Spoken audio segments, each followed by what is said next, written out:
The Fever, the Ego's Jackpot and the Dream of Death. The Twilight Zone. Season 1. Episode 17. Franklin Gibbs did not come to Las Vegas for pleasure. He came as a contest winner, but he did not win anything.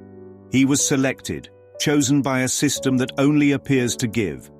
And beneath every prize in this world is a cost, not in dollars, in identity. The moment he stepped into the lobby, the sickness had already started. Not a sickness of the body, but of belief. This was not about luck or machines or sin. It was about projection. It was about judgment. It was about trying to win back what was never lost.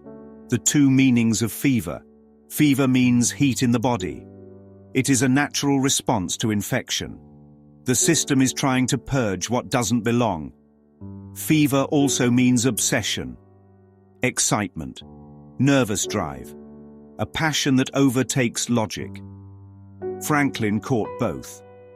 He had the moral fever, the fever of judgment, and he had the nervous obsession, the fever of identity. They are the same. The ego gives you guilt and then sells you desire to hide it. It infects the mind and then fuels the hunt for a cure outside. Vegas is not a location. It's a fever dream. The whole world is. You make us feel important. This line was not casual. It was the altar call. Franklin and Flora arrived to applause, cameras, smiles. You make us feel important. That is the first spin of the reel. Because importance is the ego's substitute for identity. God's Son does not need to feel important. He is important. But the ego says you must earn it. Perform for it. Pose for the picture. Play the role. Even the man who says he wants no part of Vegas wants to be seen. The machine is not a machine. The slot machine is not metal. It is thought. It is guilt projected into flashing lights. Franklin calls it immoral. He says the players are sick. He resists the pull. He looks down on them. But judgment is a magnet. Whatever you judge, you must revisit. Ideas do not leave their source. When he says, they're hooked, the hook is already in his hand. And the ego knows how to whisper, it'll be different for you. The first coin wasn't his. The drunk man hands him a coin, a gift, a temptation in disguise. Franklin says, well, it's not my money. But that's how the ego starts. It sells you sin with the illusion of innocence. You didn't buy it. You didn't ask for it. But now it's in your hand. And if you pull, it's no longer a gift. It's agreement. He pulls. And the voice begins. Franklin. Franklin. The machine has no mouth. That voice is his own guilt calling itself a prize. Flora. The loyal dreamer. Flora plays too. She pulls the lever. She giggles. She watches. She wants the trip to feel fun. She wants the contest to mean something. She says the money is tainted, but she still sits beside it. She is the part of the mind that still believes in form. Still believes the dream can be managed. Still believes the game can be won safely. She does not stop Franklin. She does not leave the casino. She moves the chair closer. She fetches him water. She hopes he'll quit. But she also hopes he'll win. This is the loyalty to illusion. This is the temptation to stay just a little longer. Unlimited credit. They are told, enjoy yourselves, you have unlimited credit. Credit sounds like generosity. But it's a trap. Credit is not a gift. It's a contract. The ego gives you time, talent, status, platforms, pleasures, but they all come with terms. You may win for now, but the interest is your peace. Vegas always collects. The descent into identification.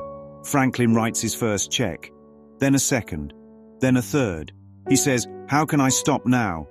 That is not about gambling. That is about identity. He has invested in this version of himself. The righteous man who resisted sin, who now must prove he is right by beating the system. He is no longer playing the machine. He is becoming it. The lever is his arm. The coins are his thoughts. The payout is death. The logic of the ego. He starts to whisper. It gives you 5, takes 4. It teases you. It mocks me. He blames the machine. But the machine is a mirror. It does not mock him.